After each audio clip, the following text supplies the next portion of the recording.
What does it say about someone who keeps saying yes to you but repeatedly does the opposite? Not just once, but for countless times. And then they act like nothing's unusual and they justify it every single time. Well, honestly, I really struggle with this. But think about this. When you react, right, the first instinct might be to call it out, maybe out of frustrations. You might hope that they would stop or at least acknowledge it. But oftentimes, this actually leads to a cycle of they dodging their accountability, or they say they don't get what the issue is, or they insist that they didn't mean it. See, you can't always tell whether it's intentional or not. But one thing is for sure, it tells you something important about how much you can ideally trust them. And learn to see that for what it is without spinning your stories like, hey, they're doing it on purpose. They're bullying me, they're trying to annoy me, or they try to test my patience. See, those stories might feel true, but sometimes they're just beliefs that we cling to rather than what's actually happening. So instead, recognize that you didn't like the experience and be conscious enough for yourself not to do the same to others.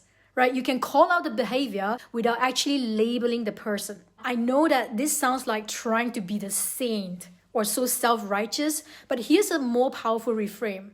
Even when reality stings, you can still choose to believe that people are doing their best they can in the moment. And this doesn't mean that you excuse everything or you invalidate the situation or your experience, but it does invite a deeper question. What is it about this situation or this person that I find hard to accept? And why is that? Because very often, the discomfort that we feel isn't about them, it's revealing something in us as well. So in a way, you can actually thank them for helping you to become more discerning with your own trust, and for presenting an unexpected invitation for your own inner growth.